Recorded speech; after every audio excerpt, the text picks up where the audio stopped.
Good afternoon, badass artists. I'm Mia Luyando, and today we are working on an image that is from the book Dragonstone, and it is a book that came out a couple of years ago. It's not new. It's one of our older editions, and I actually didn't have a copy of it on hand, believe it or not.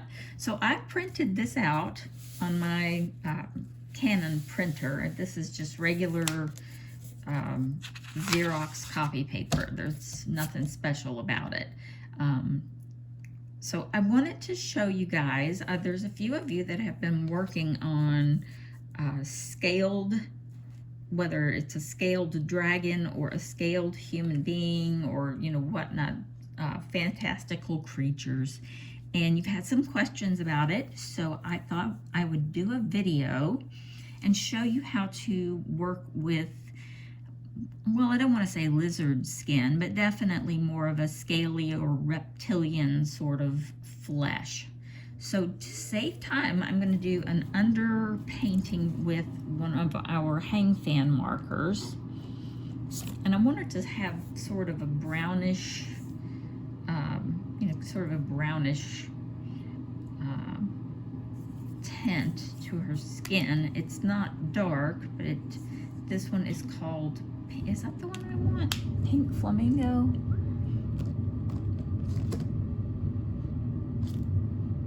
Maybe not, because that's a little more pink. Let's try this milky white. That might be what I'm thinking of. So we're just going to go over, and I'm just, like I said, I'm doing the marker just to save time. You can use pencils.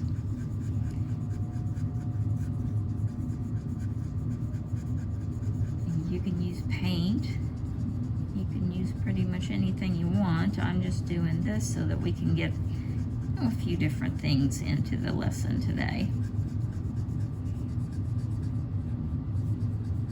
Yeah, this was the color I was after because it's got a little more brown in it.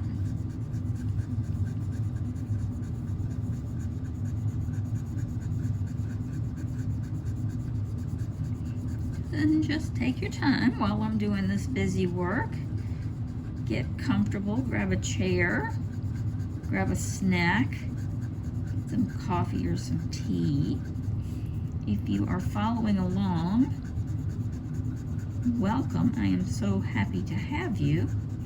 And if you're just here to watch and enjoy watching some art being made and you're just trying to chill out, we are glad you're here too.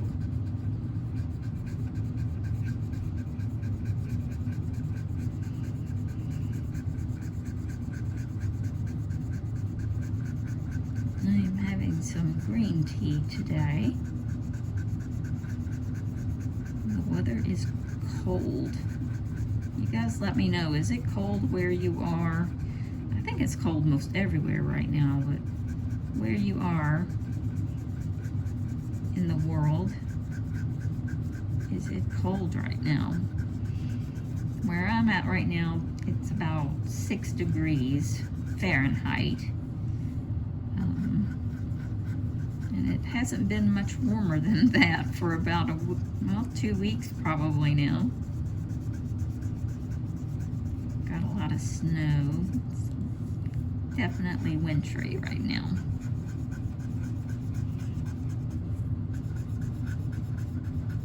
So we're just moving right along. I'm just going in little round circles because it makes it easier to blend. This marker feels like it's getting kind of dry. And that would be unfortunate, wouldn't it?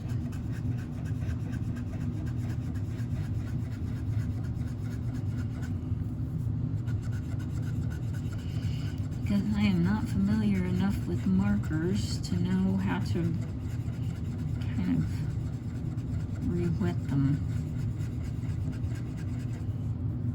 or revive them.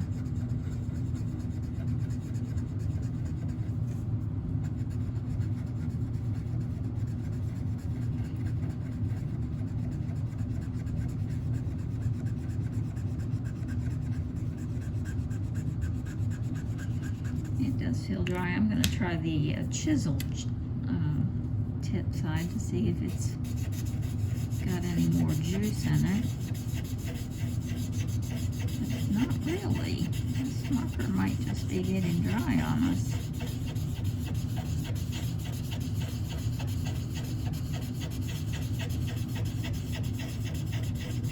I think we were doing better with the brush tip.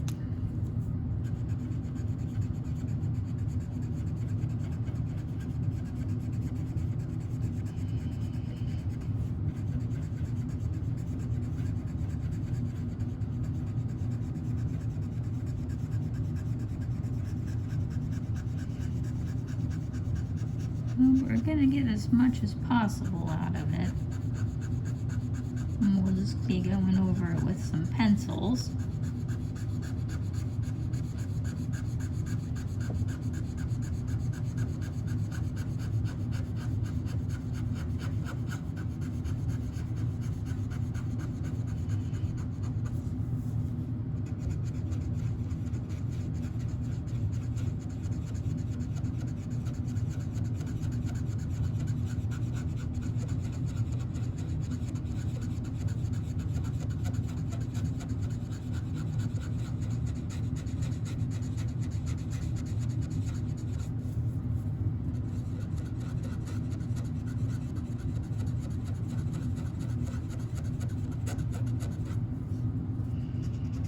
Let me see if I can find a color that's a little bit similar to that, maybe even a touch darker. And this might be too dark. Well, that's not too bad, and we can blend the two together later. We're more just trying to put down a base, but I am definitely running out of ink in that other one.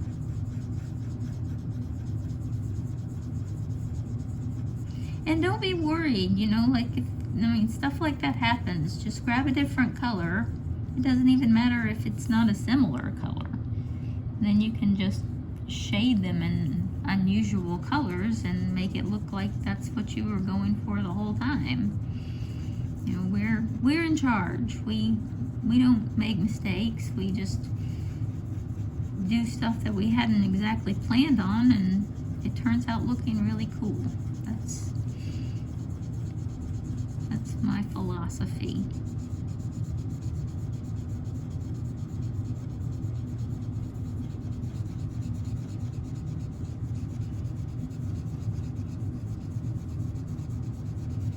This is a pretty good color.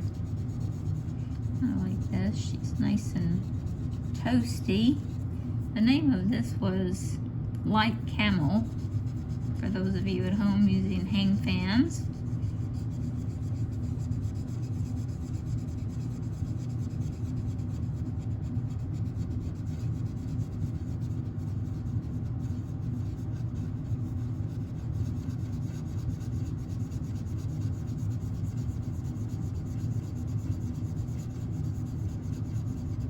I definitely like this brand of flesh tones. They're very realistic, and that's important.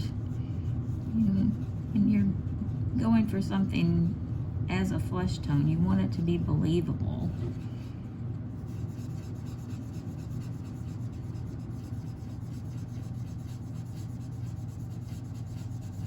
I'm just going to go ahead and cover, kind of overlap some of this.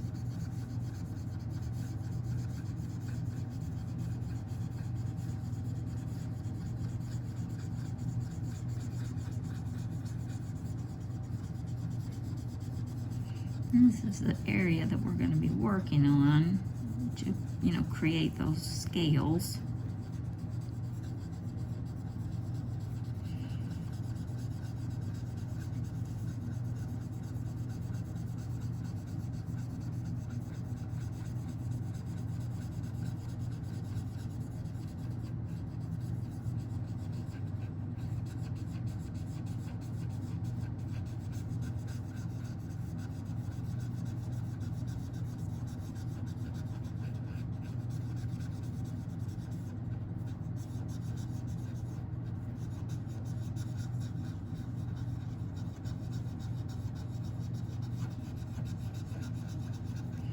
I'm just going to go over the whole thing and change it so it doesn't look so sparse in places. There were some places that just didn't even cover the grayscale, so this only takes us a couple of minutes, and now we have a nice even color to start with.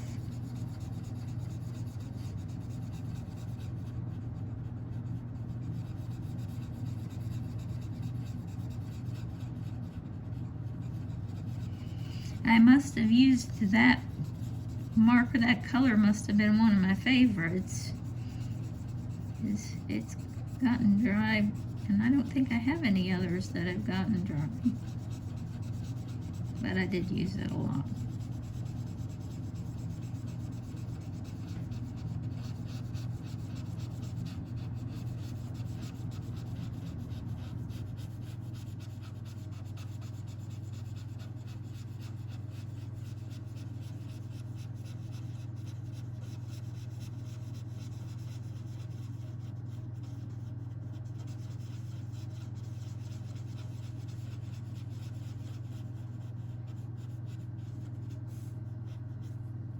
Okay, I'm not going to mess with his neck. Well, I guess we could go ahead and put his neck in real quick since we're already filling in skin tone.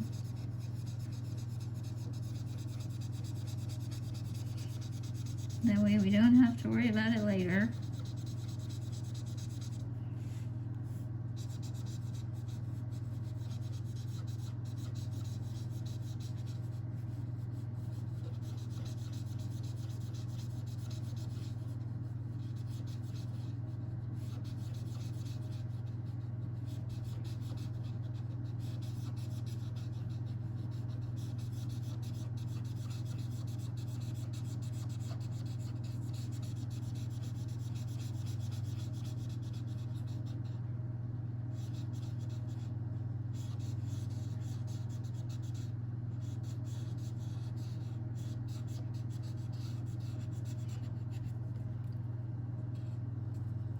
Okay, now that we've got that out of the way, we can get down to the fun stuff of the scales.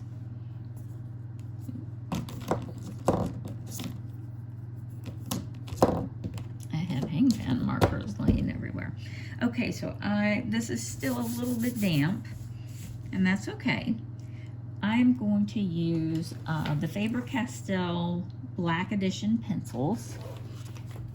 And I'm going to the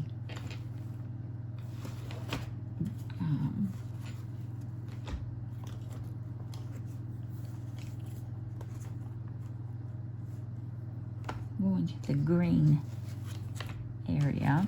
Now you can use any color. You don't have to follow what I'm doing. I'm just kind of playing around with it. I'm just trying to pick a green. Okay, so I've chosen number 760, and what we're gonna do, I'm gonna zoom in a little bit, is you see all of these little suggestions of scales. What we're gonna do is we're gonna darken those up. And this is busy work. You know, you can take as much or as little time as you want. You can do every single little one. You can do part of it. You can do half of it. It's all about just how much you want to put into it, basically. You're still going to be able to see it through the grayscale. So it's still going to be there. But accentuating it, you know, you need to outline it. The outer part of the scale needs to be the darkest because it's receiving the least amount of light. And you can do this, like I said, you can put as much into it or as little into it as you want because you do have the grayscale working for you.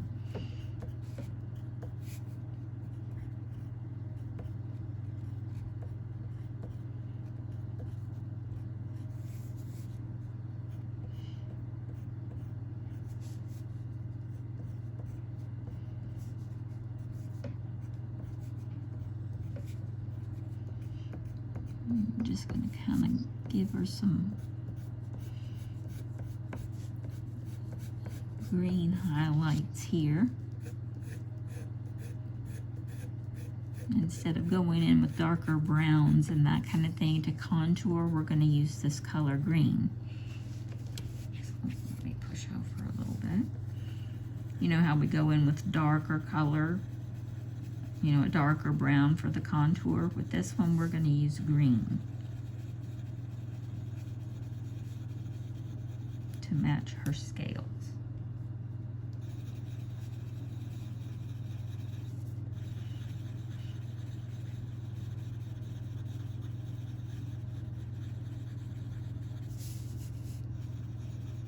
And we're going to bring it all the way down into this, you know, kind of really deep contour of the cheek. She's got that really sunken cheek area there.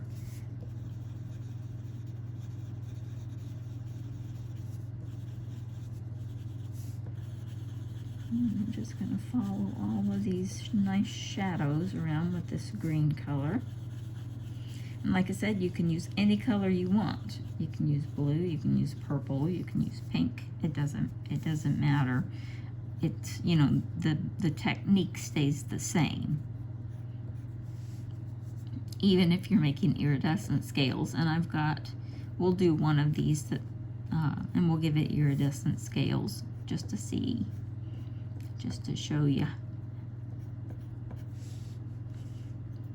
So I'm going to do the same over here.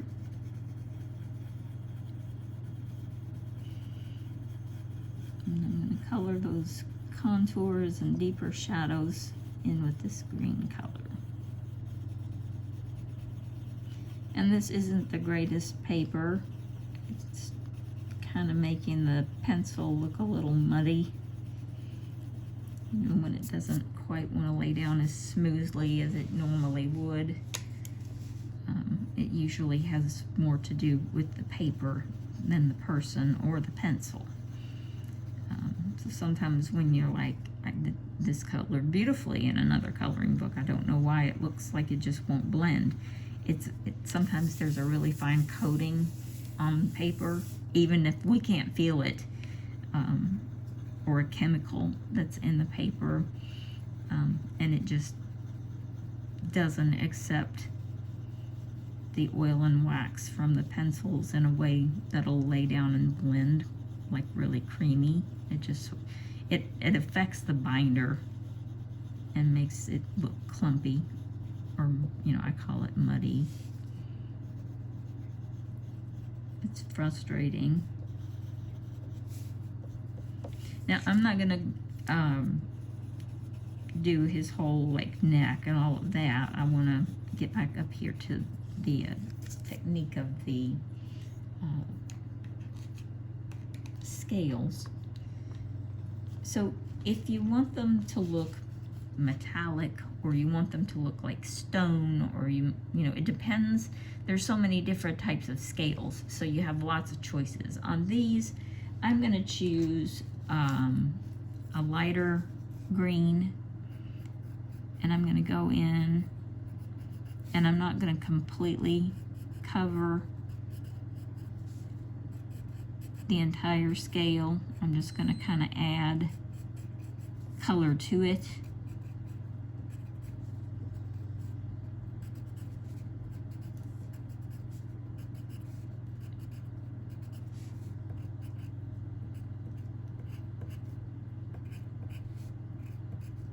And it's lighter, it's number 721.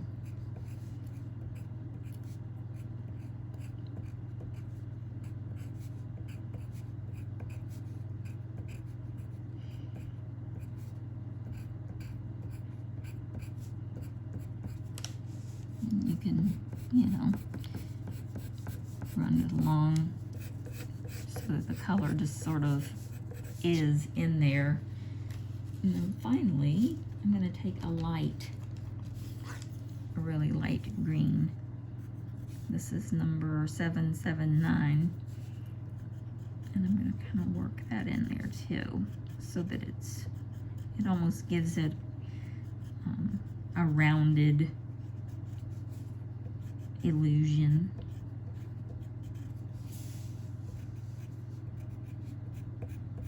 Now on this color, I'm going to just sort of run lines here and there in between the scales that we didn't necessarily carve out, just to give this, you know, the suggestion that there are lots of little scales in there. But that's basically the technique. That's kind of how you do it. We can make, like I said, we can make metal scales. We can make iridescent scales. We can work on something like iridescent scales. On this one, we can do that on Wednesday. I'm happy to do that. We can just do this whole thing, make her like an iridescent dragon, and I think that'll be a fun lesson. We'll go ahead and do that. We'll make plans for that. So if you found this video helpful, I do hope you'll give me a thumbs up. If you haven't subscribed, hope you'll do so. That way you'll always know when I've uploaded a new video, and you can come and join me. I have enjoyed my time with you guys this afternoon, and I will see you next time.